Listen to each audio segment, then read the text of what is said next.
आज जो हम डिस्कशन करेंगे that is exemplar of chapter 3। तो चैप्टर 3 के एग्जाम्पलर में 1 मार्कर और 2 मार्कर करते हैं सबसे पहले। तो इसमें आपने देखना है सैम्पल क्वेश्चन 1 जैसे यहाँ पे आ रहा आपका, the pair of equations this and this has, ये नीचे आपको ऑप्शंस दिए 1 solution, 2 solution, infinitely no solution. तो अब इसमें आपने क्या करना है, आपने a1/a2 b1/b2 सिंपली वही चीज़ करते हैं वही कर लेंगे हम। तो 5/3 -15/-9 एंड 8 अपॉन या -8 साइंस कैंसिल आउट हो ही जाते हैं, कोई दिक्कत नहीं है उसमें, अपॉन 5। तो ये 3 × 3 3 × 5 ये कैंसिल आउट हो जाएंगे। तो ये दोनों तो मैच कर रहे हैं, ये मैच नहीं कर रहा क्योंकि 8 × 3 यहाँ पे आ जाएगा तो ये 5 ऊपर चला जाएगा। ये भी मैच कर रहा है, 5/3 ही आ रहा है, तीनों 5/3 आ रहे हैं, हमने फटाफट देख लिया। तो 5/3 तीनों आ रहे हैं तो इसका मतलब कोइंसिडेंट लाइंस है, इनफाइनाइटली मैनी सोल्यूशंस है। सैम्पल क्वेश्चन 2 देखो क्या बोल रहा है। Sample question 2 is the sum of digits of 2 digit number is 9। तो 2 डिजिट का सम जो है वो 2 डिजिट नंबर का 9 है। If 27 is added to the digits the number gets reverse. तो अगर 27 ऐड करूँ तो नंबर रिवर्स हो जाएगा, द नंबर इज। ये क्वेश्चन हमने 4 मार्कर के हिसाब से तैयार किए हुए हैं, बट दिस इज 1 मार्कर। तो आप क्या करेंगे, अब उसको मत करने बैठ जाना आप कि 4 मार्कर का कर रहे हैं x + y 2 डिजिट्स ले रहे हैं ना। आपने सिंपली ऑप्शंस को देखना है ABCD। तो आप देखो सम ऑफ 2 डिजिट्स कितना 9 है, तो ये वाली तो उड़ गई, कैंसिल आउट होगी, ठीक है जी। और बाकी में सब में 9 आ रहा है तीनों में, तो ये तीनों में से अब ऑप्शन है हमारी कोई। नेक्स्ट पढ़ते हैं, if 27 is added to the digits get reverse. 27 add करो, डिजिट्स रिवर्स होनी चाहिए, ठीक है। आप इसमें 27 ऐड करो, क्या डिजिट्स रिवर्स हो रही हैं, इसमें ऐड करो क्या रिवर्स हो रही है, इसमें ऐड करो क्या रिवर्स हो रही है। इसमें मुझे लग रहा है 6 7 13 1 3 2 5 6, तो 36 का 63 बन रहा है, ये रिवर्स हो रही है, तो आंसर इज डी। इसको ऐसे करना है आपने। फर्स्ट क्वेश्चन देखो एक्सरसाइज का क्या बोल रहा है, graphically the pair of equations 6x, ये 2 इक्वेशंस दी हुई हैं, रिप्रेजेंट 2 लाइंस विच आर। तो फिर से आपने कुछ नहीं करना है, a/a2 -3/-1 10/9। तो ये 3 आ गया, ये भी 3 आ गया, ये नहीं आया, तो मतलब पैरेलल लाइंस हो गया ना, तो पैरेलल इज माय आंसर। अब ये 2 3 4 देखो सिंपल है, ये आपके होमवर्क है सारे, ये आपको बताना है कि कितने सोल्यूशन हैं, this is your homework. Third वाला, if a pair of linear equations is consistent then the lines will, consistent होंगी तो क्या हो सकती हैं, कंसिस्टेंट 2 केस में होती हैं, ठीक है, जब सोल्यूशन इनफाइनाइट हो चाहे यूनिक हो। तो पैरेलल में तो नो सोल्यूशन होता है, ये तो होगी नहीं। ऑलवेज कोइंसिडेंट, ये भी जरूरी नहीं है इनफाइनाइट आ जाएगा। इंटरसेक्टिंग और कोइंसिडेंट, ये आंसर बनेगा क्योंकि दोनों में कंसिस्टेंट आता मेरा, right. Okay, fourth, the pair of equations y = 0 and y = -7 are. The pair of equations are. अब y = 0 क्या होता है, x एक्सिस की इक्वेशन है मेरी, है ना, और y = 7 क्या है मेरी, एक मेरी x एक्सिस की इक्वेशन हो गई, y = 0। y = -7 यहाँ कहीं नीचे आ जाएगा, ठीक है, ये तो एक्सिस था और ये y = -7 है और ये y = 0। तो पैरेलल लाइंस बन गई, सिंपल सी बात है। तो इसके सोल्यूशंस कितने हैं, नो सोल्यूशन।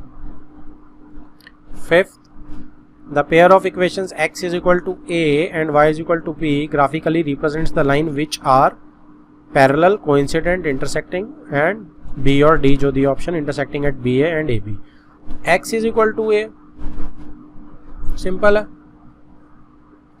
x = फिफ्थ को कर रहे हैं हम discuss, x = a, x = a बनाऊंगा तो कहीं भी आएगी। अगर a मेरा पॉजिटिव नंबर है तो सपोज यहाँ आ जाएगी x = a, right, x = a।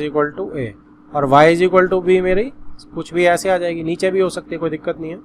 तो y = b मेरी ये लाइन आ जाएगी। अब ये मीट कहाँ कर रहे हैं, ये मीट मेरे कर रहे हैं, देखो a डिस्टेंस में इधर जा रहा हूँ और b डिस्टेंस में ऊपर जा रहा हूँ, तो पॉइंट मेरा AB हो गया। x का पहले लिखते हैं ना ordered pair, so the answer is D, intersecting at AB। Sixth क्या बोल रहा है, for what values of k do the equation this and this has coincident. तो कुछ नहीं करना, सिंपल सा है, कोइंसिडेंट के लिए क्या होगा मेरा, infinite solutions. a1/a2 is equal to -1/-k is equal to 8/-16। ठीक लिख रहा हूँ मैं, नहीं, इधर से -16 इधर आएगा, स्टैंडर्ड फॉर्म में नहीं है, ध्यान दो, इधर स्टैंडर्ड फॉर्म है तो +16 आएगा। तो ये भी 1/2 बन रहा है, ये भी 1/2 बन रहा है, किसी मर्जी से इक्वेट कर दो, ये साइन कैंसिल हो जाएंगे, तो k इज इक्वल टू 2 आ गया मेरा answer. C is my answer. Cross multiply करना है ना क्योंकि k को। अब ये है बिल्कुल सेम क्वेश्चन है, ये आप बहुत आराम से कर सकते हैं कि लाइंस पैरेलल कब होती हैं। ठीक है, तो इसमें मैं क्या कर सकता हूँ कि 3/2 इज इक्वल टू 2k/5, इसी से आपका आंसर बड़े आराम से आ रहा है। ठीक है जी, तो 15/4 मेरा k सीधा ही दिख रहा है मुझे। 8th, the value of C for which the pair of equations will have infinite many solutions। फिर से सारे इक्वल डाल दो, तो कितना आ रहा है, infinite many C/6 is equal to -1/-2 is equal to 2/3। इसमें क्या आ रहा है, C की वैल्यू अगर मैं इन दो को इक्वेट कर रहा हूँ तो ये आ रही है मेरी, इसे कैंसिल आउट कर देता हूँ 3, और अगर मैं इन दो को इक्वेट कर रहा हूँ तो मेरी वैल्यू आ रही है C2 to 4, 3 से 2 कैंसिल आउट, 2 to 4, तो 3 और 4 दोनों आ रही है। ठीक है जी, इनफाइनाइटली मैनी सोल्यूशन, क्योंकि तीनों मेरे बराबर भी होंगे। तो इसमें 4 तो नहीं लिखा, 3 लिखा, तो मेरा एक आंसर तो डेफिनेटली इसमें है ही है, तो मेरा आंसर इज ए। इसको करेक्ट करो आप, आई थिंक सो, क्योंकि देखो ये तो कभी भी बराबर नहीं हो रहा ना हिस्सा, तो सी की जो मर्जी वैल्यू डालो ये नहीं होगा, सी ए, ये 3 आंसर नहीं होगा, नो वैल्यू होगा आंसर, क्योंकि आप सी की जो मर्जी वैल्यू डालते रहो, इन दोनों ने तो कभी बराबर होना ही नहीं है। तो लेट मी चेक, पीछे टैली करते हैं हम। 9th question, one equation of pair of dependent linear equation. तो डिपेंडेंट हमारी इनफाइनाइट वाली होती है, ठीक है जी, यूनिक वाली इंडिपेंडेंट होती है हमारी। Is this the second can be. अब मुझे यानी कि इनफाइनाइट सोल्यूशन अगर देने हैं डिपेंडेंट पे, तो बस मेरे को रेशो बराबर करनी है। तीनों का आंसर देख लेते हैं फटाफट। -5 ओवर सब में क्या है, 10 और -10 है, तो देखते हैं कौन सा मैच करेगा। दूसरी तरफ 7 है ऊपर, तो नीचे देखते हैं कि 14 करेगा सूट की -14 करेगा।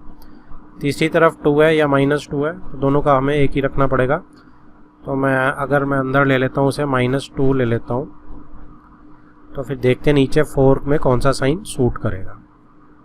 ठीक है, तो -5 और 10 अगर ऐसे रहने दूँ, 7 के साथ फिर मुझे -14 लेना पड़ेगा, और -2 के साथ मुझे यहाँ पे अगर मैं कुछ नहीं लेता तो क्या ऐसी इक्वेशन है मेरे पास अवेलेबल? बिल्कुल दिख रही है मुझे, डी ऑप्शन। देखो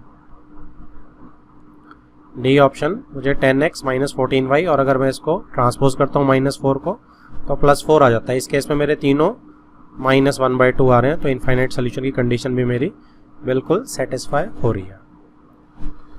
next is a pair of linear equation which has unique solution x to y -3।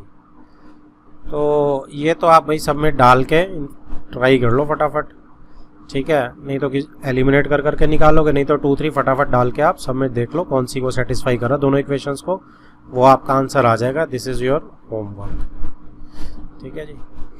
चलो 11th, if x is equal to a, y is equal to b, is the solution of the equations x - y is equal to 2।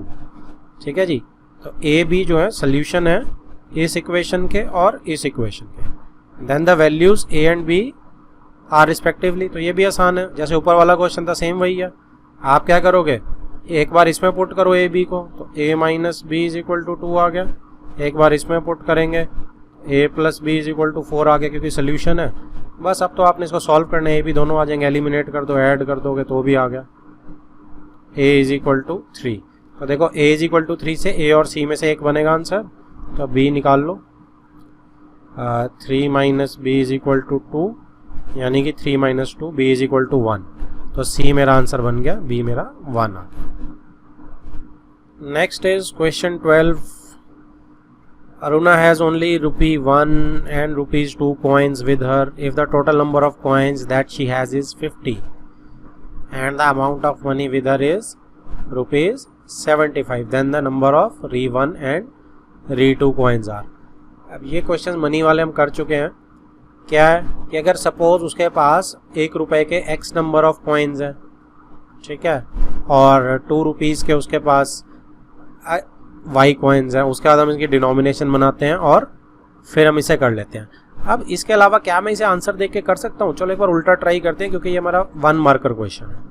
तो उसने क्या बोला है कि उसके पास that she has is if the total coins 50 हैं, तो सबका सम जो है 35 + 15, सबका 50 आ रहा है, ये इसका 50 नहीं आ रहा, ये कैंसिल आउट हो गया, बाकी सब तीनों का 50 आ रहा है। उसके बाद उसने बोला है and the amount of money with her is ₹75। ठीक है जी, तो 1 रुपया 35 कॉइन्स है, 2 रुपये के 15 कॉइन्स है, तो टोटल मेरे पास अमाउंट कितनी आ गई? 35 + 15 × 2, क्योंकि 2 रुपये के 15 कॉइन्स है, तो टोटल 30, ये कितना हो गया? 30 + 35 65, तो ये तो नहीं हो सकता आंसर। अगला 15 + 35 × 2, तो 85 टाइप का हो गया, तो ये भी आंसर नहीं हो सकता। इसमें 25 + 25 × 2, तो 50 + 2 75, तो ये मेरा आंसर इज डी। तो इसको भी मैं उल्टा कर पाया बड़े आराम से। Next 13th question, the father's age is 6 times his son's age. ठीक है जी, तो फादर की जो प्रेजेंट एज है वो 6 टाइम्स है सन की एज के। 4 years hence, आज के 4 साल बाद, the age of father will be 4 times. Age of father जो है 4 साल के बाद will be 4 times that of his son, तो 4 टाइम्स सन के बन जाएगी। ठीक है, तो ये तो इनसे तो मैं फटाफट सॉल्व कर ही सकता हूँ। तो मैं चेक करता हूँ क्या मैं उल्टा कर सकता हूँ इसे भी। तो प्रेजेंट एज उसने मांगी क्या है बाद में, द प्रेजेंट एजेस, तो प्रेजेंट एज 6 टाइम्स है, ये वाली बिल्कुल इसको सेटिस्फाई कर रही है, ये 6 टाइम्स ये भी सेटिस्फाई कर रही है, ये भी कर रही है, ये नहीं कर रही। 3 × 6 24 नहीं है, एक आंसर हट गया। सेकंड क्या है? 4 years hence, आज से 4 साल के बाद एज 4 टाइम्स हो जाएगी, तो 4 साल ऐड कर देता हूँ, इधर 8 हो जाएगा, इधर 28, तो ये तो 4 टाइम्स नहीं है, कैंसिल आउट। अगले में 10 40 ये बन रही है, ये ऑप्शन हो सकती है। इसमें 9 एंड कितना हो जाएगा 34, तो ये भी नहीं हो रही, ऑप्शन मेरी 4 टाइम्स 4 साल के बाद, तो सी इज माई आंसर। तो ये एक्सरसाइज 3.2 है, और ये आपको दैट इज टू इजी कि आपको क्या बताना है, do the following pair of linear equations have no solution. ठीक है, आपको सबका चेक करके बताना है नो सोल्यूशन। तो आपने क्या करना है, simply a1/a2 is equal to b1/b2 is not equal to c1/c2। तो ये चेक करना और येस और नो आपने बताने हैं। सेकंड में आपको क्या करने की ज़रूरत है, सेकंड में आप इसको x - 2y + 0 is equal to 0 इस टाइप का कुछ लिख लोगे तो बेटर रहेगा। ठीक है, यहाँ 2x - y is equal to 0 आप कर लेना, आप आराम से हो जाएगा। ठीक है, second question, do the following equations represent the pair of coincident lines. तो आपको कोइंसिडेंट लाइंस में a1/a2 b1/b2 is equal to c1/c2 ये चेक करना है बस। सिंपली बहुत सिंपल चीज़ें हैं, यस और नो करने, जस्टिफाई करने आंसर्स।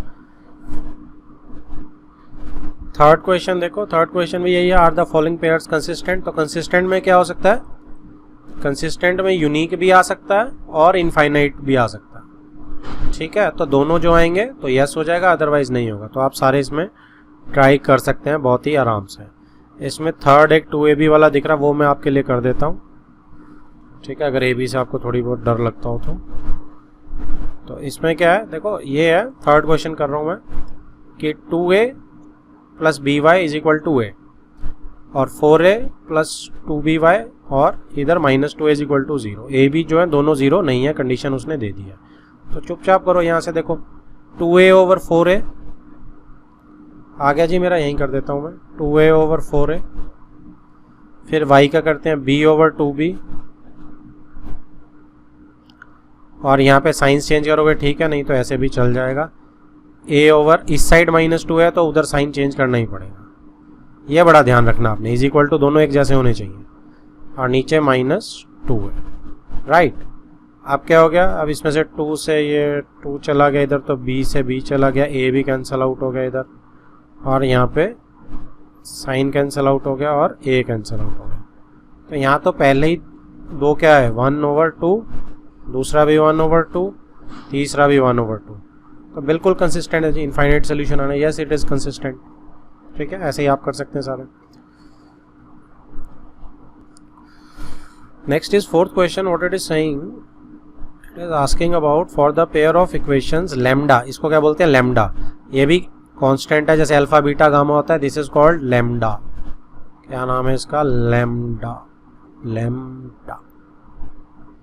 ठीक है, तो ये भी कांस्टेंट है.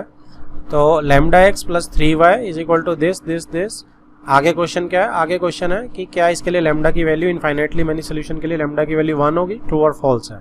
तो इनफाइनाइटली मेनी सोल्यूशंस के लिए हम क्या करेंगे? कोइंसिडेंट लाइंस के लिए तीनों इक्वल कर देते हैं. तो क्या आएगा? Lambda over 2 is equal to 3 over 6 is equal to -7 over 14. Okay, अब इसके लिए क्या आने वाला है? इक्वल. ये तो देखो -1/2 आ गया, ये 1/2 आ गया. तो हो नहीं सकता कभी भी. क्यों नहीं हो सकता? क्योंकि आप देखो इसके लिए मुझे माइनस ये चीज़ जो है मेरा कभी भी इक्वल नहीं आ सकता, जैसे पिछले क्वेश्चन में आ गया था. समझ आ रही है सबको ये चीज़? इसमें मेरा क्या बनेगा? इसमें भी मैं लिख सकता हूँ कि for no value of lambda, for no value. तो फॉल्स हो जाएगा क्योंकि उसने 1 बोली थी. किसी भी वैल्यू के लिए इस पेयर ऑफ इक्वेशंस का इनफाइनाइट सॉल्यूशन नहीं आ सकता.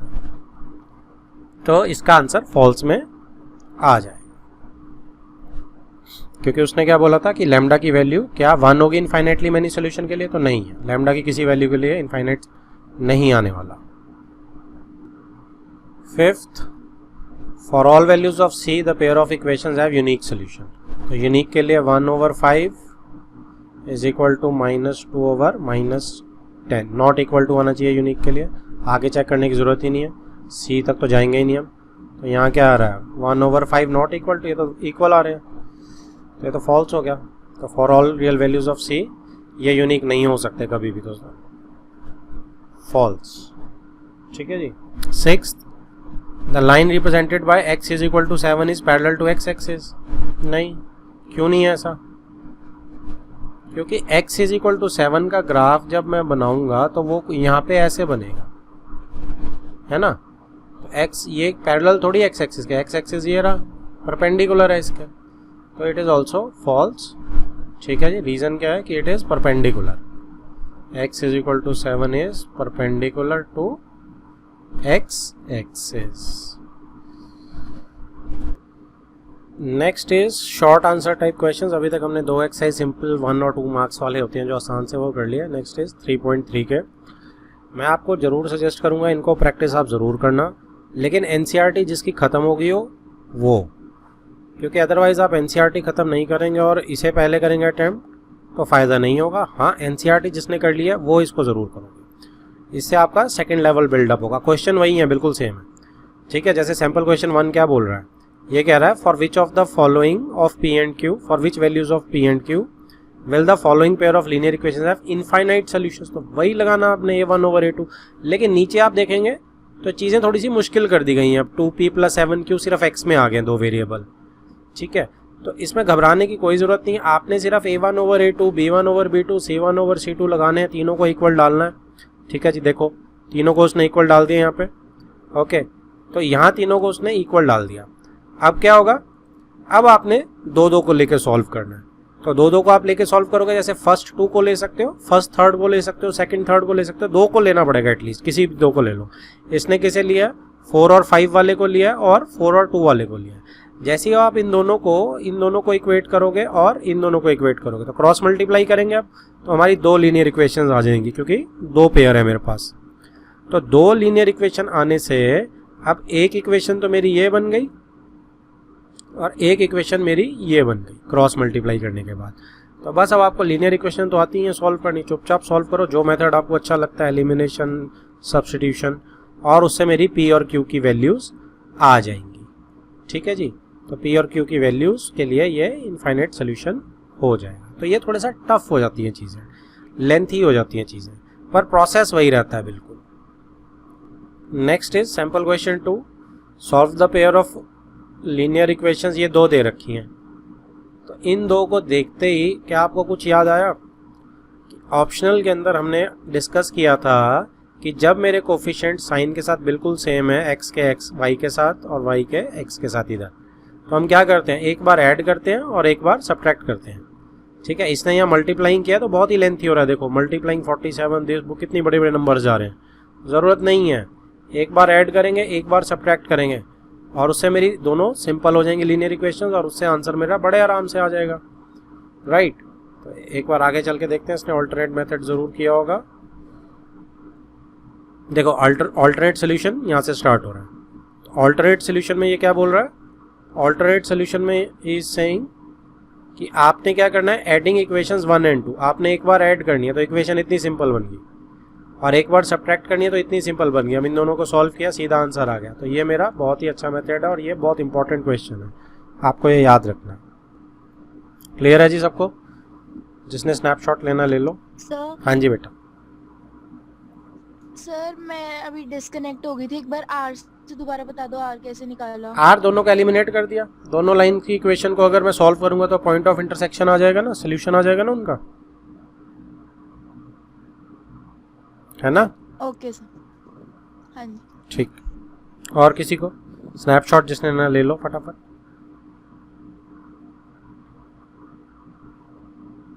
अब ये क्वेश्चंस बहुत ही बढ़िया क्वेश्चंस हैं सारे, ठीक है। तो जिसको अपने 100 नंबर लेने हैं पूरे, वो इन क्वेश्चंस को बड़े अच्छे से करेगा। ये आपका लेवल अप करते हैं। देखो 6 स्क्वायर यूनिट सेम आंसर आ रहा है। Exercise 3.3 question number 1। Question number 1 क्या बोल रहा है, for which values of lambda, lambda की किस वैल्यूज के लिए do the pair of the linear equation, ये दो दे रखी है उसने, have no solution, infinitely many solutions और यूनिक सोल्यूशन। तो इसमें मेरी जो दोनों इक्वेशंस हैं उनको पहले हम लिख लेते हैं। Lambda x plus y is equal to lambda square, और दूसरी तरफ से x plus lambda y is equal to 1, ठीक है। आप इसको स्टैंडर्ड फॉर्म में लिख सकते हैं। तो इसमें अगर मैं इसको स्टैंडर्ड फॉर्म में लिख के इधर ही minus lambda square is equal to 0 कर देता हूँ और -1 इज इक्वल टू 0 कर देता हूँ। अब हमें तीनों निकालने हैं, तो a1 over a2, b1 over b2 और c1 ओवर c2 हम लिख लेते हैं। तो a1 over a2, b1 over b2 और c1 over c2, minus minus sign हमारे कैंसल आउट हो जाएंगे, ठीक है जी। फर्स्ट पार्ट, जब हम फर्स्ट पार्ट करेंगे तो फर्स्ट पार्ट में नो सोल्यूशन मांगा है। नो सोल्यूशन कब होता है, पैरेलल लाइंस पे होता है मेरा नो सोल्यूशन, यानी कि लैम्डा ओवर 1, ठीक है, is equal to 1 over lambda is not equal to lambda square over 1। ये मैं नो सोल्यूशन के लिए कंडीशन निकाल रहे हैं लैम्डा की वैल्यू। तो जब हम पहली दो को इक्वेट करेंगे, lambda over 1 is equal to 1 over lambda, तो यहाँ से क्या निकल के आएगा, यहाँ से मेरा lambda square is equal to 1 and lambda is equal to plus minus 1। तो लैम्डा मेरा प्लस माइनस 1 आ जाएगा। लेकिन अब इसमें नो सोल्यूशन में क्या है, ये वाली चीज़ भी इक्वली इंपॉर्टेंट होती है। एक तो हमने ये कर दी, ये वाली चीज़ भी इक्वली इंपॉर्टेंट होती है, ठीक है जी। तो also 1 over lambda is not equal to lambda square over 1। तो यहाँ से हमारा क्या निकल के आया, 1 is not equal to lambda cube, यानी कि lambda is not equal to 1। अब मेरी इन दोनों कंडीशंस को हम क्या कर सकते हैं, फ्रॉम 1 and 2, फ्रॉम कॉमन निकालेंगे ना, फ्रॉम 1 and 2। अब लैम्डा की दो अलग अलग वैल्यू तो एक ही लीनियर इक्वेशन में नहीं लग सकती, तो इन दोनों से क्या निकल के आ रहा है, ऊपर से निकल के आ रहा है कि लैम्डा +1 और -1 दोनों हो सकता है, नीचे से आ रहा है कि +1 नहीं हो सकता। तो इसका क्या मतलब हुआ कि लैम्डा जो है वो सिर्फ -1 ही होगा। तो नो सोल्यूशन में हमें क्या चीज़ सिखा रही है कि हमें दोनों चीज़ें करके देखनी पड़ेंगी, इक्वल टू भी और नॉट इक्वल टू भी। अब देखो, अब बचती है तीसरी। मैं आपको एक और चीज़ बोलता हूँ कि हम एक तीसरी चीज़ भी करते हैं, हम इसे वेरीफाई भी कर सकते हैं, या ऑल्सो भी लिख रहा हूँ मैं। देखो, हम फर्स्ट को और इसको भी तो इक्वेट कर सकते हैं, लैम्डा स्क्वायर 1 को। अगर इसको करके देखें तो चीज़ें तो कंसिस्टेंट ही रहनी चाहिए, क्योंकि ये भी बराबर नहीं है। अब क्या होगा, लैम्डा लैम्डा काट मत देना, लैम्डा लैम्डा काट दोगे तो मतलब लैम्डा को आप 0 नहीं मान के चल रहे कि 0 नहीं हो सकता लैम्डा, तो काटेंगे नहीं, हम क्रॉस मल्टीप्लाई करेंगे और क्रॉस मल्टीप्लाई तो यही है, तो हम क्या करेंगे लेमडा स्क्वायर माइनस लेमडा, अब माइनस लेमडा कहीं भी ट्रांसपोज कर देंगे, नॉट इक्वल टू दूसरी तरफ 0 रह जाएगा, lambda common, lambda minus 1 not equal to 0। अब क्या हो सकता है, या तो लेमडा 0 नहीं होगा, ठीक है, तभी 0 नहीं आएगा, या फिर लेमडा माइनस 1 0 नहीं होगा, यानी कि लेमडा जो है मेरा वो 1 नहीं होगा। तो देखो इससे भी वही चीज़ निकल के आई। अब आप वेरी करेंगे तो 1 नहीं हो सकता लेमडा, ठीक है, तो हमने जो कहा था कि for lambda is equal to -1 मेरा नो सोल्यूशन है, तो मेरा फाइनल आंसर क्या रहेगा, लेमडा इज इक्वल टू -1, ठीक है जी। हम इसे 3 भी बोल सकते हैं और इसे 4 भी बोल सकते हैं, ठीक है, और सॉरी मैं कहूँगा फ्रॉम 1 2 एंड 3 तीनों से मेरा लेमडा इज इक्वल टू -1 ही आएगा, ठीक है जी। क्लियर आप सबको ये नो सोल्यूशन वाला? तो ये कंडीशन थी नो सोल्यूशन के लिए, हमने चेक कर लिया कि no solution lambda is equal to -1 के लिए। अब हम अपनी अगली कंडीशन चेक करते हैं और वो है सेकंड पार्ट की, इनफाइनाइटली मैनी सोल्यूशंस के लिए क्या बोल रहा है। तो इनफाइनाइटली मैनी सोल्यूशंस के लिए क्या होता है, तीनों बराबर होते हैं, ठीक है जी। तो तीनों बराबर होंगे तो lambda over 1 is equal to 1 over lambda is equal to lambda square over 1। अब हम क्या कर सकते हैं, अब हम दोनों को इक्वेट कर देते हैं। पहले इक्वेट से तो बड़ा ही सिंपल है, यहाँ से तो अभी हमने देखा था क्या आएगा, lambda square is equal to 1 आ जाएगा, ठीक है जी। तो लेमडा इज इक्वल टू +-1 आ गया, तो एक चीज़ तो मेरे पास ये आ गई। दूसरी चीज़ क्या करते हैं, इन दो को इक्वेट कर लेते हैं। इन दो को इक्वेट करेंगे तो क्या आएगा, lambda cube is equal to 1, यानी कि लेमडा इज इक्वल टू 1।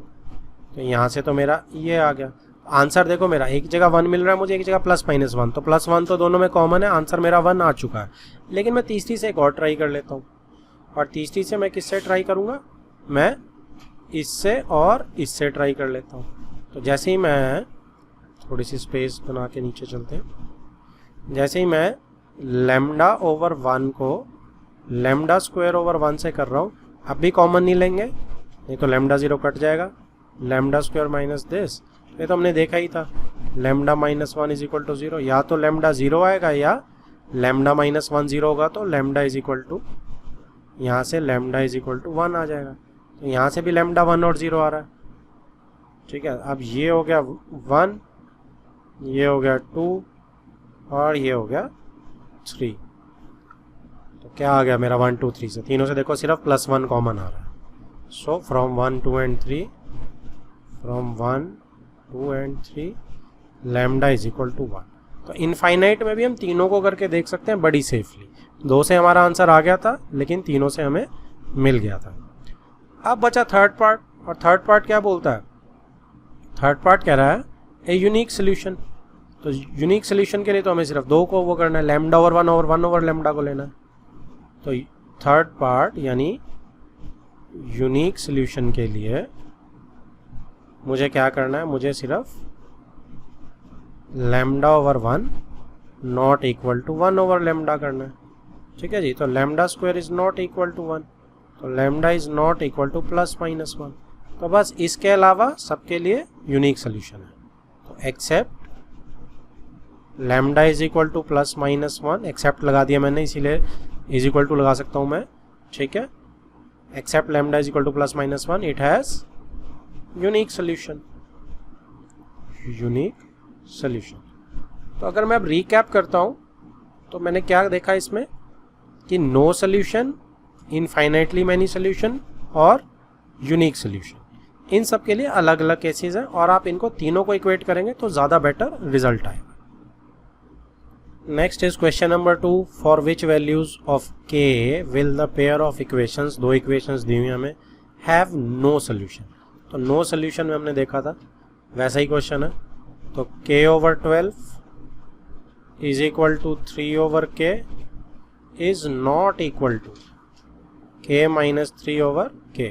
दोनों को लेफ्ट में लाऊंगा, साइंस माइनस माइनस हो जाएंगे, तो मैं डायरेक्ट लिख सकता हूँ। अब इसमें पहले 2 को इक्वेट करेंगे, अगर हम इन दोनों को इक्वेट अगर मैं करूँगा तो मेरा क्या बनेगा जी, मेरा बन गया k² इज इक्वल टू 36। तो k is equal to plus minus 6। तो ये तो मेरी एक चीज़ आ गई। सेकेंड, इन दोनों को अगर मैं इक्वेट कर रहा हूँ तो क्या चीज़ आ गई मेरी, 3k is not equal to k square. K काटेंगे नहीं आप, क्योंकि अगर आप के काट रहे हैं तो मतलब आप के को 0 नहीं मान के चल रहे हैं, ठीक है। तो वो हम एजम्पशन नहीं कर सकते, हम अपने आप कोई एजम्पशन नहीं कर सकते, तो इसलिए मैं इसको ऐसे लिखूंगा। अब मैं ट्रांसपोज कर दूंगा, k square minus 6k is not equal to 0। अब k common, k minus 6 is not equal to 0। तो k यहाँ से क्या निकल के आ गया, या तो 0 नहीं हो सकता या प्लस 6 नहीं हो सकता।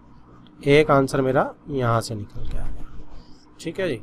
अब बची बात, दो को इक्वेट करना है मुझे, और दो को मैं इक्वेट करूँगा, इन दो को, k को और k माइनस 3 को। तो यहाँ इक्वेट कर लेते हैं। Also k over 12 is not equal to k minus 3 over k। यह एडिशनल है, आंसर हमारा ऊपर आ चुका है। तो यहाँ से k square is equal to 12k not equal to minus 36। Cross multiply किया, k square minus 12k plus 36 is not equal to 0। तो ये मेरा k माइनस 6 का whole square not equal to 0 आया। यहाँ से भी क्या आ गया जी, कि k है जो मेरा वो 6 नहीं हो सकता, ठीक है, क्योंकि ये स्क्वायर तो हट ही जाएगा, कोई दिक्कत नहीं है। तो k मेरा 6 नहीं हो सकता। अब इसको हम 1 2 3 बोल देते हैं, और 1 2 3 से मेरा आंसर क्या आ रहा है, ये फर्स्ट है, ये सेकंड है। देखो आंसर इन दो से ही आ चुका था, सिर्फ प्लस 6 रिमूव करना था, माइनस 6 मेरा आंसर आ चुका था। यहाँ भी थर्ड से भी कंफर्म हो गया कि k 6 नहीं हो सकता, ठीक है जी। तो हम क्या लिखेंगे, फाइनल आंसर क्या बनने वाला है मेरा, कि from 1 2 and 3 k is equal to 6। तो नो सोल्यूशन के लिए मेरा आंसर क्या होगा, k इज इक्वल टू 6। ये करेक्शन कर लो भाई, यहाँ माइनस आएगा क्योंकि 6 तो नहीं हो सकता है, मेरे राइटिंग एरर हो गया। थर्ड क्वेश्चन देखो, ऐसे ही है, for which values of a and b। अब ये उसने एक डिफिकल्टी लेवल ऊपर कर दिया। अभी तक वो सिर्फ k या a की चीज़ मांग रहा था, अब उसने दो वो कर दिया वेरिएबल्स, लेकिन कोई फ़र्क नहीं पड़ेगा। देखो बड़ा ही सिंपल, वही प्रोसेस वही रखेंगे, अपने आप निकलता चला जाएगा answer. Will the following pair of linear equations will have infinite. अब मुझे इनफाइनाइट के लिए ट्राई करना, ठीक है, तो इनफाइनाइट के लिए ट्राई कर लेते हैं। अब एक काम करते हैं, मैं इसको बीच में रखता हूँ, सारा कुछ इसके आसपास चलेगा। देखो पहला है मेरे पास 1 ओवर a माइनस, ठीक है ना, एक्स एक्स का किया मैंने, तो 1 over a minus b equal to 2 over a plus b, 2 over a plus b. और तीसरा क्या है मेरे पास, 1 over a plus b minus 2। तो ये मेरी सेंट्रल चीज़ बन गई। ओके, अभी तक जो हम करते हैं वही करते हैं। अब a और b दो वेरिएबल्स निकालने हैं, तो दो इक्वेशन तो मुझे चाहिए होंगी। तो पहले क्या करते हैं, इन दो को इक्वेट करते हैं। तो जैसे मैं इन दो को इक्वेट करूँगा, तो 1 over a minus B is equal to 2 over a plus b, right. तो यहाँ पे क्रॉस मल्टीप्लाई करेंगे, a plus b is equal to 2a minus 2b। तो आप इसको राइट हैंड साइड पे ले जाओ, तो क्या आ जाएगा जी, a इधर minus 3b is equal to 0। 2a में से गया a और minus 2b minus b, a minus 3b। ये मेरी एक इक्वेशन है, ठीक है। दो इक्वेशन चाहिए मुझे, दो इक्वेशन मिलते मैं छोड़ दूंगा उसको। सेकंड इक्वेशन क्या है मेरी, सेकंड इक्वेशन मेरी इन दो से आ सकती है, तो 2 over a plus b is equal to 1 over a plus b minus 2। तो ये क्या हो गया जी मेरा, 2a plus 2b minus 4। Cross कर रहा हूँ मैं मल्टीप्लाई, इसको मैं इधर कर रहा हूँ, is equal to a plus b, ठीक है। अब 2a में से ये गया a, 2b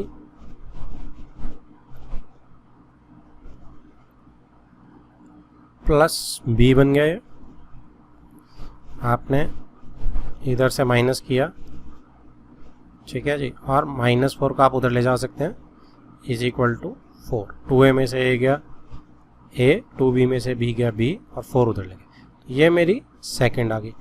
अब इन दोनों को सॉल्व कर लेते हैं, दोनों इक्वेशंस को। तो इन दोनों को अगर जब हम सॉल्व करेंगे तो a minus 3b is equal to 0 और a plus b is equal to 4। तो सिंपल सा ही है, ये तो कैंसल आउट हो गया। -4b is equal to -4 and b is equal to 1 आ गया। b इज इक्वल टू 1 आ गया। a आप कहीं भी डाल सकते हैं, a is equal to 3b है सिंपल, तो a इज इक्वल टू 3 आ गया। तो इस क्वेश्चन में आपने दो वेरिएबल्स थे, तो दो वेरिएबल्स के लिए दो इक्वेशंस बना ली, और दो इक्वेशन से चुपचाप हमें पता है एलिमिनेशन या किसी भी मेथड से हम निकाल सकते हैं। तो this is my final answer. Next is fourth question. अब ये सेम वही टाइप का क्वेश्चन है, find the values of p। यहाँ पे सिंगल वेरिएबल है 1 से लेके 4 तक, एंड p एंड q यहाँ डबल वेरिएबल है इन फिफ्थ क्वेश्चन, ठीक है जी। तो वही सब है, सिर्फ आप ये सब का होमवर्क है। जैसे फर्स्ट में क्या बोल रहा है, पैरेलल लाइंस दी हुई हैं आपको, तो आपको वैल्यू ढूंढनी है किसकी, p की। तो आपको पता है पैरेलल लाइंस में नो सोल्यूशन वाली कंडीशन लग जाएगी, तो ये आप बड़े आराम से कर सकते हैं, राइट।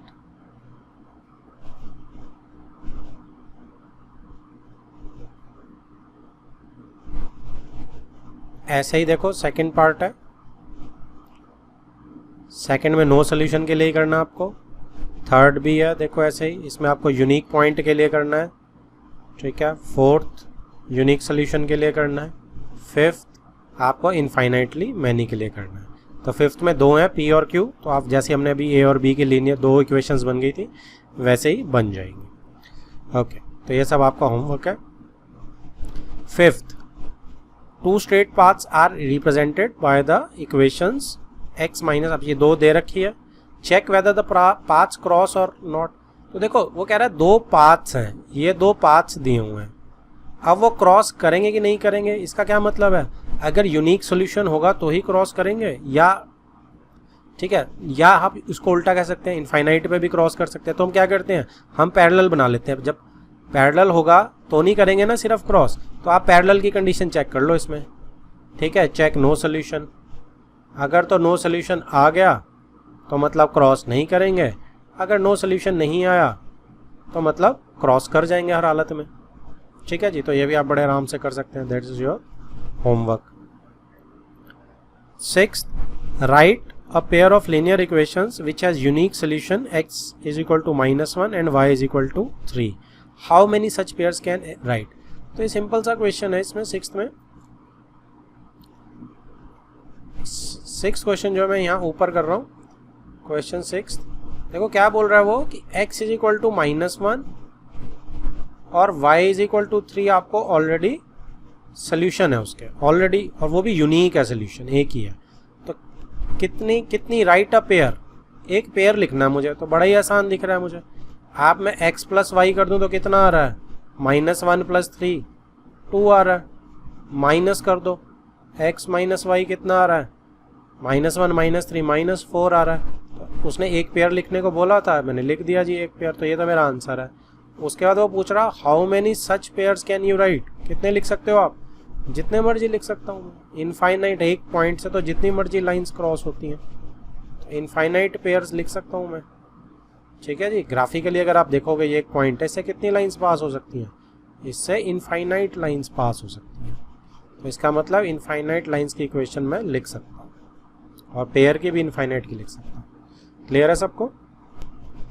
सेवंथ क्वेश्चन देखिए, if 2x + y = 23 and 4x - y = 19, find the values of 5y - 2x and y/x - 2। तो जैसे ही मैं इन दोनों को सॉल्व करूंगा, इसको और इसको, तो मेरी x y की वैल्यू आ जाएगी, राइट। और फिर मैं उस x y को पुट कर दूंगा, इसमें भी पुट कर दूंगा और इसमें भी पुट कर दूंगा, तो इन दोनों की वैल्यूज मेरे आराम से आ जाएंगी। तो इस क्वेश्चन को बस इतना ही करना।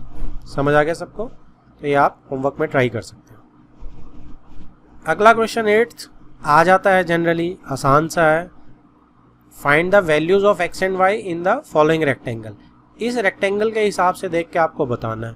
तो इस रेक्टेंगल के हिसाब से देख के, तो देखो क्या है, रेक्टेंगल की ऑपोजिट साइड्स बराबर होती हैं, तो उससे बन जाता है ये, ठीक है। तो 3x plus y is equal to 7 बन जाएगा, और दूसरी मेरी x प्लस 3y जो है वो 13 हो जाएगी, ठीक है जी। बस इसको सॉल्व करो, एक्स वाई आपका आ गया, वही उसने मांगा था, इतना सिंपल है। अब है solve the pair of equations. ये वही हैं जो रिड्यूसिबल वाले टाइप में थी, ठीक है। आप ये सारे प्रैक्टिस करेंगे, ये आपकी उसको क्या कहते हैं, सॉल्विंग एबिलिटीज़ को टेस्ट करेगा, ठीक है। चीज़ वही है, कुछ नहीं है। देखो पहली इक्वेशन ओके दी हुई है, कोई दिक्कत नहीं है इसमें। दूसरी वाली इक्वेशन आप क्रॉस मल्टीप्लाई करोगे तो निकल आएगी। पॉइंट्स में देख के डर लग रहा है तो आप इसको पॉइंट्स वाले को हमेशा 33/10 टाइप लिख के 10 उधर मल्टीप्लाई कर सकते हो, ठीक है जी। तो ये सारी आप खुद करेंगे। इसको आप देखो क्रॉस मल्टीप्लाई कर देंगे तो -3x प्लस 2y हो जाएगा। देखो सिंपल होगी, तो 6/10 is equal to -3x plus 2y, आराम से बन जाएगी अब ये, ठीक है। तो मैं चाहता हूँ आप इसे खुद कीजिए। आगे ये सिंपल है, एक ये आ गई, एक यहाँ से आ जाएगी 10x plus 10y is equal to 33। इन दोनों को आप बड़े आराम से सॉल्व कर सकते हैं, ठीक है। सिमिलरली सेकंड में यहाँ कोई साइन मिसिंग है, प्लस माइनस, तो कोई दिक्कत नहीं है। क्यों कोई दिक्कत नहीं है? इसलिए दिक्कत नहीं है कि यहाँ प्लस माइनस जो मर्जी हो, हमने तो बस एलसीएम लेना है और उधर भगाना है, क्योंकि ऊपर तो एक्स वाई है ही, तो सिंपल है। तो मैं एनकरेज करूँगा आप ये खुद ट्राई करें प्लीज़। नेक्स्ट इसमें थर्ड देखिए बिल्कुल वही है, रिड्यूसिबल वाला। थर्ड आप खुद करेंगे, ठीक है। सिर्फ 1/y को p लेके आपका काम हो जाएगा, क्योंकि x तो सिंपल दिया ही हुआ है। फोर्थ में यहाँ पे 1/x को p ले सकते हैं हम, और 1/y को q ले सकते हैं, काम हमारा हो जाएगा। फिफ्थ में, फिफ्थ वाला हम कैसे करते हैं, देखो दोनों सेम है, तो एक बार ऐड करूँगा और एक बार सब्ट्रैक्ट करूँगा, तो मेरे सिंपल बन जाएंगे और मेरा काम हो जाएगा। सिक्स्थ में कुछ नहीं है, वेरिएबल्स ऊपर ही हैं, तो सिंपल मैं क्या करूँगा, सिर्फ मुझे क्या लेना है, एलसीएम लेना है, और मेरा काम हो जाएगा इसमें भी। तो मेरा bx plus ay is equal to a² plus ab² हो जाएगा, और यहाँ पे नीचे वाले को अगर मैं करूँगा तो b² plus a² is equal to 2a² b², right. तो अब आप इसे चाहे क्रॉस से करें, चाहे इसको एक b से ऊपर वाले को मल्टीप्लाई करके एलिमिनेशन से करें, बड़े आराम से हो जाएगा ये भी आपका, right. Seventh 2xy x plus y is equal to 3/2। इसमें आपने क्या करना है, अब ये 2xy वाला है, तो ये भी रिड्यूसिबल वाला क्वेश्चन है। पहले रिड्यूस करते हैं, क्रॉस मल्टीप्लाई करके क्या हो जाएगा जी, 4xy हो जाएगा, इधर 3x प्लस 3y टाइप हो जाएगा। अब xy को डिवाइड कर देंगे, जब xy को डिवाइड करेंगे तो 4 is equal to 3x over xy plus 3y over xy। तो यहाँ से क्या बन के आएगी, 4 is equal to 3 over y plus 3 over x। बस अब 1 ओवर x को p पुट कर दो और 1 ओवर y को q पुट कर दो, ठीक है। सिमिलरली आप यहाँ भी सॉल्व कर देना, नीचे वाले में भी डू सेम। ये आपके बहुत अच्छे क्वेश्चंस हैं, आप इन्हें बढ़िया से प्रैक्टिस कीजिए, ये आपकी कैपेबिलिटीज़ को बढ़ाएंगे। Next is 10th question. क्या बोल रहा है ji, find the solution of pair of equations, ठीक है। यहाँ पे प्लस है, x over 10 plus -1 is equal to 0 and x/8 यहाँ पे भी प्लस है, तो is equal to 15। Hence find lambda if y is equal to lambda x plus 5। तो ये भी उसी क्वेश्चन जैसा है, फाइंड द सोल्यूशन। तो इन दोनों से मेरा कुछ ना कुछ एक्स वाई बड़े आराम से आ जाएगा, ठीक है जी। फाइंड एक्स वाई मेरा पहला स्टेप हो गया। उसके बाद हेंस में क्या करना है, यहाँ पे x डालो, यहाँ y डालो, बस लैम्डा आ गया। देन फाइंड लैम्डा, ठीक है जी। उस एक्स वाई को आप बड़े आराम से इसमें पुट कर सकते हैं, y is equal to lambda x plus 5 से, फ्रॉम, इतना सिंपल कंसेप्ट है इसका, okay. Next is 11th question. By the graphical method find whether the following of the equations are consistent और नॉट। तो ये आप देख सकते हैं, ये आप बड़े आराम से ग्राफ बना के, कंसिस्टेंट कब होती हैं, कंसिस्टेंट होती है जब मेरी इनफाइनाइट सोल्यूशन हो या यूनिक सोल्यूशन, यूनिक और इनफाइनाइट, ठीक है जी। इफ कंसिस्टेंट सॉल्व देम, तो आप ग्राफिकली आपका आंसर ही आ जाएगा, अदरवाइज आप एलिमिनेशन से भी सॉल्व कर सकते हैं, क्योंकि इसने अलग से बोल दिया इफ कंसिस्टेंट सॉल्व देम, ठीक है जी। वैसे तो आपका ग्राफ से आंसर आ जाएगा। क्वेश्चन नंबर 12 देखो क्या बोल रहा है, draw the graph of the pair of equations. तो आपको ग्राफ बनाना है इस पेयर का। Right the vertices of triangle. अब आपको ये क्वेश्चन बड़े अच्छे से आता है, वर्टिसेस ऑफ ट्राइंगल आप बिना ग्राफ बनाए भी निकाल सकते हैं। Formed by these lines and y axis, बस इसका ध्यान रखना कि वाई एक्सिस के साथ निकालना है। Also find the area of the triangle, आपने एरिया भी ढूंढना है। तो ये क्वेश्चन आप खुद करेंगे, सिंपल सा है, 2 इक्वेशंस आ जाएंगी, ठीक है जी, 2 लाइन बन जाएंगी मेरी, और उसका वाई एक्सिस के साथ निकालना, बस इस बात का ध्यान रखना। ऐसे ही बना रहा हूँ मैं रफ सा, कि अगर कुछ भी ऐसा टाइप का बना तो आपने वाई एक्सिस के साथ निकालना है, और दोनों लाइंस को इंटरसेक्ट करोगे तो ये ए पॉइंट मेरा आराम से आ जाएगा। x इज इक्वल टू 0 डालूंगा तो वाई एक्सिस के दोनों पॉइंट मेरे बी और सी बड़े आराम से निकल आए। ओरिजिन पे नहीं है, जस्ट वैसे ही वो हो रहा है, ठीक है। और इसके बाद इसका half base into y triangle जैसे हमने किया था वैसे आप कर सकते हैं। तो ये आप खुद ट्राई करेंगे, ये हम डिस्कस कर चुके हैं। 13th, write an equation of the line passing through the point representing solution of the pair of linear equation। अब आपको क्या करना है, write an equation of a line passing through the point representing the solution of the pair। इस pair का जो solution है वो तो हो गया मेरा पॉइंट, है ना, क्योंकि पॉइंट रिप्रेजेंट कर रहा है सोल्यूशन को। अब उससे पास करती हुई एक लाइन लिखनी है, लिख दो आप जो मर्जी, जैसे ऊपर हमने x प्लस वाई किया था तो आप लिख देना, जो x और y आपका सोल्यूशन आएगा उसको बस x प्लस वाई करके लिख देना, आ जाएगी राइट एन इक्वेशन, ठीक है, सिंपल सा ये। 14th, if x plus 1 is a factor of this, x plus 1 is a factor, ठीक है जी, then find the values of a and b given that 2a minus 3b is equal to 4।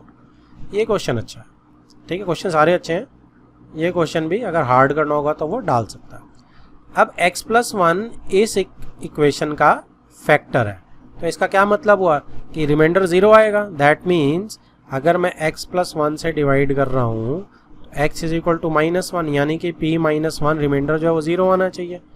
तो ये try कर देते हैं, तो 2 of -1 cube plus a of -1 square plus 2b -1, 9th में पढ़ा था ना हमने ये रिमाइंडर और फैक्टर थ्योरम, ये 0 आएगा रिमाइंडर। अब रिमाइंडर डायरेक्ट p -1 से आ जाता है, तो ये कितना हुआ जी, ये -2 हो गया, ये प्लस a हो गया, ये -2b हो गया, ये +1 हो गया, इज इक्वल टू 0, यानी a -2b ये -1 हो गया, उधर जाके ये 1 हो जाएगा। बस अब मुझे इसको और इसको सॉल्व करना है, तो मैं अब सॉल्व कर देता हूँ। a 2a minus 3b is equal to 4 है, और a माइनस 2b को इसको इंटू 2 कर लेते हैं यहीं पे, तो 2a minus 4b is equal to 2 हो जाएगा। तो 2a minus 4b is equal to 2, subtract कर देते हैं इसे, तो ये b आ गया और ये 2 आ गया, तो b मेरा 2 आ गया, और a मेरा यहाँ 1 प्लस 2b है, तो 1 प्लस 2 यानी कि 2 इंटू 2 4 हो जाएगा, 4 इधर जाके 1 ऐड, यानी a इज इक्वल टू 5 आ जाएगा। So this is my answer. 15th question देखो क्या बोल रहा है, the angles of triangle are x, y 40 and the difference between the two angles x and y is 30 degree, find x and y। तो आप इसको कर सकते हो बड़े आराम से, एक इक्वेशन तो x प्लस वाई प्लस 40 मिल जाएगी आपको 180, तो इससे आपकी x plus y is equal to 140 आ जाएगी, तो सॉल्व कर लेना इसको आराम से। और दूसरी आपको difference between two angles x and y दिया ही हुआ उसने, तो दूसरी आपकी इक्वेशन जो आएगी that will be x minus y is equal to 30, यहाँ पे आपकी x plus y is equal to 140, solve कर लो बस, सिंपल ही है। तो 2x is equal to, sorry यहाँ पे क्या लिखना था, 40, x y एंड 40, 140 आ गया, and x minus y is 30। ठीक है, ये तो यहाँ पे कितना आ गया, इसको मैं ऐड कर रहा हूँ, 2x 170, x मेरा कितना आ गया 85, x 85 आ गया, तो y कितना आ जाएगा 140 माइनस 85, तो यहाँ से हमारा y क्या आ गया जी 10 5 5 और 13 से 8 गया 5। ठीक है जी। अब इसमें क्या है, एडिशनल एक चीज़ है, आंसर तो वैसे आ चुका है x इज इक्वल टू 85 और वो। अब इसमें सेकंड केस हम क्या लिख सकते हैं, ऑप्शनल हम ये लिख सकते हैं कि अगर y बड़ा है तो y माइनस एक्स जो है दैट विल बी 30, तो उससे मेरा क्या आएगा, उससे मेरा इंटरचेंज हो जाएगा, x मेरा 55 आ जाएगा और y मेरा 85, एंगल दो यही रहेंगे। ठीक है जी, तो दोनों केसेस आप लिख सकते हैं। Next is 16th question. 16th question देखो क्या बोल रहा है, 2 years ago Salim was thrice as old as his daughter। Age वाला ही क्वेश्चन है, तो ये हमें आना चाहिए कि सलीम जो है 2 साल पहले थ्राइस था अपनी डॉटर से, and 6 years later he will be 4 years older, वो 4 years older होगा, देन ट्वाइस हर एज। तो 2 साल पहले की बात उसने करी है यहाँ पे, और 6 years later आज से उसने प्रेजेंट एज से बात करी है। तो how old are they now, अगर सलीम को मैं s years present age s मान लेता हूँ और डॉटर की प्रेजेंट एज में d मान लेता हूँ। ठीक है जी, तो मेरा क्या बन जाएगा 2 years ago, केस 1 में मेरा जो कि 2 years ago वाला है, उसमें सलीम की एज क्या हो जाएगी s माइनस 2 हो जाएगी और डॉटर की एज क्या हो जाएगी d माइनस 2 हो जाएगी। ठीक है, सलीम जो है वो थ्राइस एज ओल्ड है, तो Salim is thrice as old as his daughter. तो ये मेरी इक्वेशन नंबर 1 आ गई। अब इसको आप सॉल्व करना चाहें तो s minus 2 is equal to 3d minus 6, s minus 3d is equal to minus 2, अगर मैं उधर ले जाऊंगा प्लस 2 हो जाएगा, माइनस 4 हो जाएगा। तो ये मेरी इक्वेशन नंबर 1 आ जाएगी। ठीक है, सिमिलरली केस 2 को अगर सॉल्व करेंगे, जो कि क्या है, that is 6 years later, 6 years later। तो 6 years later क्या बात बनेगी, सलीम की एज s प्लस 6 हो जाएगी, डॉटर की एज d प्लस 6 हो जाएगी प्रेजेंट एज से। ठीक है जी, अब क्या बोल रहा है वो आगे, and 6 years later he will be 4 years older than twice her age. वो 4 years older होगा किससे, ट्वाइस हर एज से, तो ट्वाइस कर देते हैं पहले हर एज को। ठीक है, और 4 years older भी होगा उससे, तो छोटे में ही हमें ऐड करना पड़ेगा तभी वो इक्वल बन पाएंगी। तो डॉटर की एज को ट्वाइस करके उसमें 4 ऐड कर दिया, तो ये सलीम की एज आ गई। ठीक है, दोबारा आप पढ़ते हैं, देखो 6 years later he will be 4 years older than twice her age. तो यहाँ से मेरी इक्वेशन नंबर 2 आ जाएगी, s plus 6 is equal to 2d plus 12 plus 4। तो यानी कि s minus 2d is equal to 12 plus 4, यहाँ पे कितना हो जाएगा 16, और 6 माइनस करेंगे तो 10। ये मेरी इक्वेशन नंबर 2 आ जाएगी। दोनों को हम सॉल्व करेंगे और हमारा आंसर आ जाएगा, and that is your homework. Solve आप करेंगे, आपका होमवर्क है वो। नेक्स्ट इज 17th क्वेश्चन, फिर से एज का ही क्वेश्चन है। The age of father is twice the sum of ages of his 2 children. तो एज ऑफ फादर जो है वो ट्वाइस है। ठीक है ji, sum of ages of his 2 children की। After 20 years his age will be equal to sum of ages of his children. 20 years के बाद जो है उसकी एज जो है that will be equal to sum of his ages of his 2 children. Find the age of father, father की age ढूंढनी है। इसमें हम फादर की एज को x मान लेंगे, तो f ही मान लेंगे, वो चल जाएगा, राइट। लेकिन यहाँ पे twice the sum of ages of 2 children है। ठीक है, तो अगर एक चाइल्ड की एज को मैं x मान लेता हूँ, 1 चाइल्ड की एज को मैं x मान लेता हूँ, x ईयर्स, और अदर चाइल्ड की एज को मैं y मान लेता हूँ, तो सम कितना हो जाएगा इनका, सम हो जाएगा x प्लस वाई, राइट। पहली कंडीशन क्या बोल रही है, the age of father is twice the sum of ages. Father की एज जो है केस 1 में क्या बोल रही है जी, फादर की age is twice the sum of ages. एक तो ये चीज आ गई। केस 2 में क्या बोल रहा है वो, केस 2 में वो कह रहा है आफ्टर 20 ईयर्स, 20 साल के बाद। तो आफ्टर 20 ईयर्स फादर की एज क्या हो जाएगी, आफ्टर 20 ईयर्स। तो आफ्टर 20 ईयर्स क्या हो जाएगा जी, आफ्टर 20 ईयर्स एक तो फादर की एज क्या हो जाएगी, फादर की age will be f plus 20।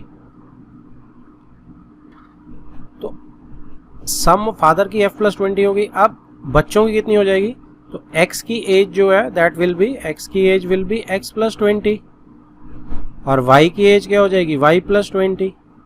ठीक है जी। अब वो बोल क्या रहा है कि हिज एज यानी फादर की age will be equal to sum of ages of his children. Father की एज क्या होगी जी, फादर की age will be equal to sum of his 2 children. तो father is f plus 20, sum of 2 children कितने हो जाएंगे, x plus 20 plus y plus 20। ठीक है जी, यही होगी। तो कहने का मतलब कितना हो जाएगा, f plus 20 is equal to x plus y plus 40। अब इसमें 3 वेरिएबल्स हैं, इक्वेशन मेरे पास सिर्फ 2 हैं। तो मैं क्या करता हूँ, देखो x प्लस वाई मुझे दिख रहा है कि मैं x प्लस वाई को फर्दर क्या कर सकता हूँ, मैं x प्लस वाई को चेंज करके यहाँ पे एक सिंगल वेरिएबल डाल सकता हूँ और मैं इसको बोल देता हूँ कि x प्लस वाई को s यानी सम ऑफ एजेस से ही मैं डिनोट कर रहा हूँ और s से ही डिनोट कर देता हूँ। और मेरी इक्वेशंस दोनों क्या चेंज हो जाएंगी, पहली इक्वेशन मेरी बन जाएगी f is equal to 2s। अब सिंपल आ गई इक्वेशन मेरी। ठीक है जी। और सिमिलरली मेरी सेकंड इक्वेशन क्या बन जाएगी जी, f plus 20 is equal to s plus 40। तो यानी कि f minus s is equal to ये मेरी 20 हो जाएगी। अब इन दोनों को सॉल्व कर लो, आपको तो सिर्फ f चाहिए, आप इन दोनों से solve for f only, solve for f only, क्योंकि उसने सिर्फ फादर की एज ही मांगी। समझ आ गया जी सबको। Next is question number 18। क्या बोल रहा है जी ये, 2 नंबर्स आर इन रेशो 5:6। तो 2 नंबर्स मेरे 5:6 में। If 8 is subtracted from each of the numbers the ratio becomes 4:5। ठीक है जी। Find the numbers. तो ये सिंपल सा है, जैसे नंबर्स मेरे 2 ले लेते हैं। अच्छा, नंबर्स 2 नहीं लेंगे, पहले हम क्या करते हैं, 2 नंबर्स आर इन रेशो 5:6। अगर 2 नंबर्स मेरे 5:6 में है तो लेट द कॉमन फैक्टर भी x ले लेते हैं। लेट द कॉमन फैक्टर भी x। तो 2 नंबर्स क्या हो जाएंगे, 1 नंबर मेरा हो जाएगा 5x क्योंकि 5:x है, और अदर नंबर मेरा क्या हो जाएगा जी, अदर नंबर इज 6x। अगला, if 8 is subtracted from each of the numbers। अब सबसे मुझे क्या करना है, 8 सब्ट्रैक्ट करना है। The ratio becomes 4:5। अगर मैं 8 सब्ट्रैक्ट कर दूं तो रेशो क्या बन जाएगी, 8 अगर मैं सब्ट्रैक्ट कर दूं दोनों से, ठीक है, 8 अगर मैं सब्ट्रैक्ट कर दूं दोनों से, ठीक है जी, तो रेशो क्या बन जाएगी 4:5। तो इसको बस अब आप सॉल्व करेंगे, x आ जाएगा, दोनों नंबर आ जाएंगे। ठीक है, तो ये मेरा ऐसे यहाँ से बड़े आराम से हो जाएगा। अब इसमें देखो, हमने जो कॉमन फैक्टर x ले लिया, ये सिंगल डायमेंशन ही चल रही है, तो मेथड 2 भी कर सकते हैं आप। और मेथड 2 क्या होगा, इसमें तो x सिंपली आ जाएगा। अब उसमें हम क्या करते हैं, अगर फाइंड द नंबर्स को हम नंबर 1 और नंबर 2 को, नंबर 1 को हम मैं x ले लेता हूँ, ये मेथड 2 है। नंबर 1 को x ले लेते हैं और नंबर 2 को हम y ले लेते हैं। तो क्या है, 2 नंबर्स आर इन रेशो, तो x over y is equal to 5/6 आ जाएगी। एक इक्वेशन तो हम इससे बना लेंगे। ठीक है जी, ये मेरा केस 1 बन जाएगा। इसमें आपका 2 हमने ले लिया। अब ये क्या हो जाएगा, 6x minus 5y is equal to 0 आ जाएगा, इससे बड़े आराम से। तो ये मेरी फर्स्ट इक्वेशन हो जाएगी। और केस 2 जब आप लेंगे तो केस 2 में क्या होने वाला है, केस 2 में आपका देखो, if 8 is subtracted from each, x में से भी 8 निकाल देते हैं, y में से भी 8 निकाल देते हैं, तो क्या बोल रहा है 4:5 बन जाएगी। दूसरी इक्वेशन हमारी इससे बन जाएगी, ठीक है जी।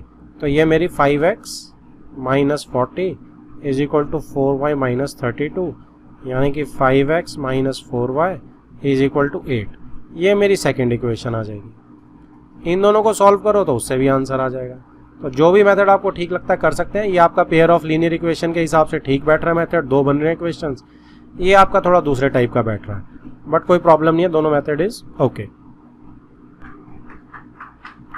Next is 19th question. देखो क्या बोल रहे हैं, there are some students in the 2 examination halls A and B. तो कुछ ए में स्टूडेंट, कुछ बी में student. To make the number of students equal in each hall 10 students are sent from A to B. अगर मुझे दोनों hall में equal students करने हैं तो मुझे 10 स्टूडेंट्स कहाँ से कहाँ भेजने पड़ेंगे, फ्रॉम ए टू बी, ए से बी की तरफ। तो अगर मैं मान लेता हूँ कि ए हॉल में मेरे ए ही स्टूडेंट्स हैं, ठीक है जी, ए हॉल में मेरे ए स्टूडेंट्स हैं और बी हॉल में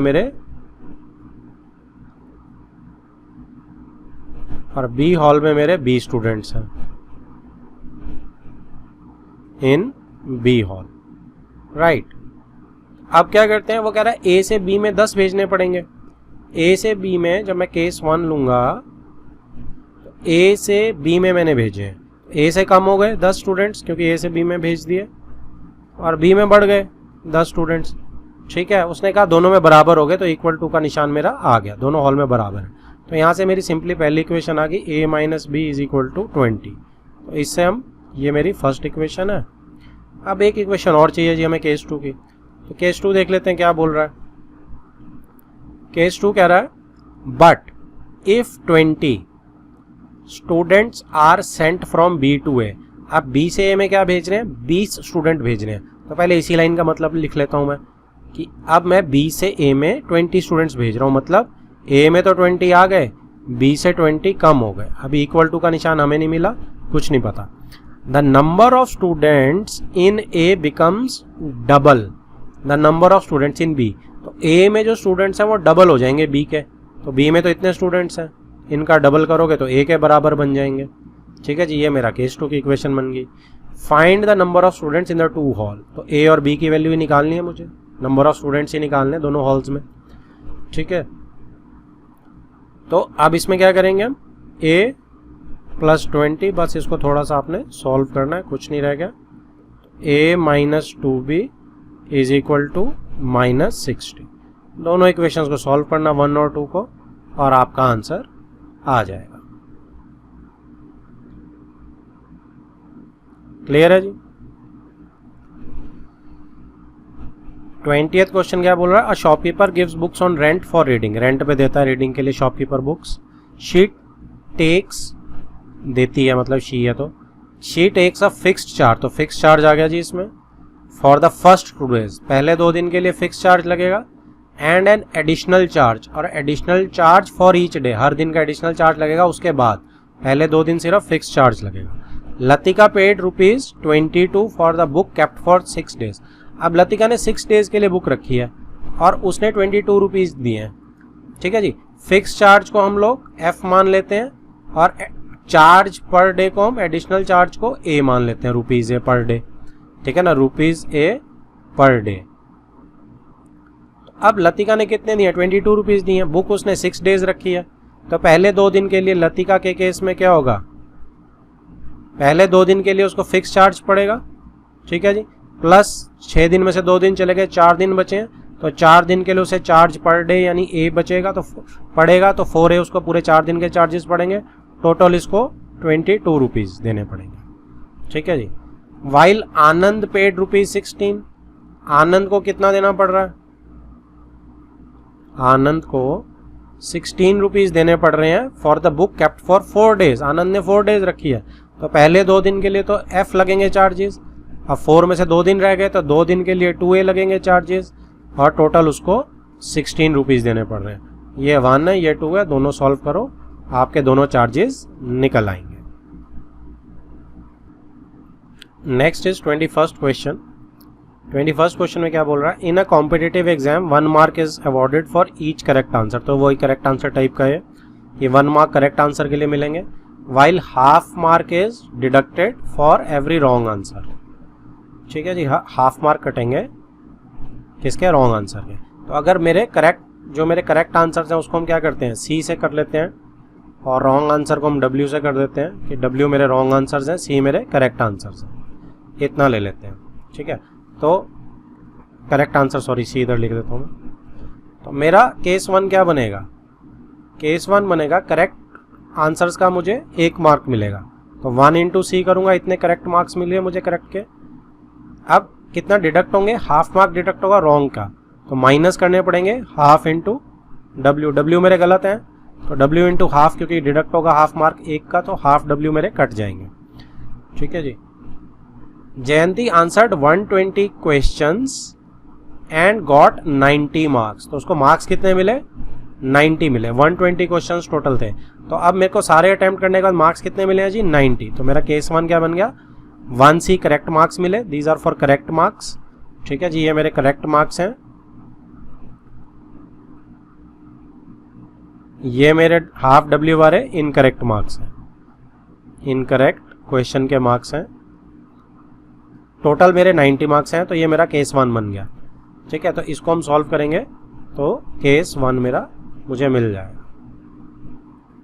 सेकंड सिंपल है केस, सेकंड 120 बचा, देखो नंबर मेरा 120 टोटल क्वेश्चंस है, तो केस 2 में मैं क्या डाल सकता हूँ कि क्वेश्चंस करेक्ट प्लस इनकरेक्ट सारे मिला के कितने हैं जी, 120 क्वेश्चंस हैं। तो ये मेरी इक्वेशन 2 बन जाएगी। आप दोनों को सॉल्व करेंगे, आपका आंसर आ जाएगा। Solve 1 and 2। आपको मांगा क्या, how many corrections did she answer correctly, तो आपको सिर्फ सी बताना है, सी ओनली। आपको आंसर में सिर्फ सी पूछा गया, तो सिर्फ सी बताना। क्वेश्चन नंबर 22 क्या बोलता है ji, the angles of cyclic quadrilateral. तो साइक्लिक क्वाड्रिलेटरल है, ऐसे हमने ऑप्शनल में भी एक क्वेश्चन किया था। एंगल ए दिया हुआ है, बी दिया हुआ है, सी दिया हुआ है, डी दिया हुआ है, फाइंड एक्स एंड वाई। तो हमें पता है साइक्लिक क्वाड्रिलेटरल में ऑपोजिट वाले एंगल्स जो होते हैं उनका सम 180 होता है। तो अगर मैं कोई साइक्लिक क्वाड्रिलेटरल बनाऊंगा और उसको ए बी सी डी नाम दूंगा, तो ए और सी का सम 180 होगा और बी और डी का सम 180 होगा। तो यहाँ से बना लेंगे हम simple, A plus C is 180। ठीक है जी, प्रॉपर्टी है साइक्लिक क्वाड्रिलेटरल की। तो ए कितना है, 6x प्लस 10 है, सी कितना है, x प्लस वाई है, इज इक्वल टू 180। तो 6x plus x 7x plus y is equal to 10, उधर जाके सब्ट्रैक्ट हो जाएगा 170। एक इक्वेशन मेरी ये आ गई जी। सेकेंड इक्वेशन के लिए angle B plus angle D is equal to 180। तो angle B is 5x plus angle D is 3y minus 10 is equal to 180। तो 5x प्लस 3y माइनस 10 उधर जाके प्लस हो जाएगा, इज इक्वल टू 190। ये मेरी सेकेंड इक्वेशन आ गई। दोनों को आप सॉल्व करेंगे, आपका एक्स वाई आ जाएगा। ठीक है, लेकिन एक्स वाई पे नहीं रुकना है। उसने क्या बोला है, फाइंड एक्स वाई, तो एक पार्ट है, this is first part. Second part is find the value of 4 angles. तो सेकेंड पार्ट इज आपको उसमें डाल के फाइंड 4 एंगल्स करने। चारों एंगल्स में एक्स की वैल्यू डालेंगे तो एक्स और वाई की अपने आप आ जाएंगे। तो क्वेश्चन में पढ़ के सिर्फ एक्स वाई आंसर नहीं होता, हमेशा क्वेश्चन में एक बार दोबारा ज़रूर देखना होता है कि मेरा आंसर क्या मांगा गया है।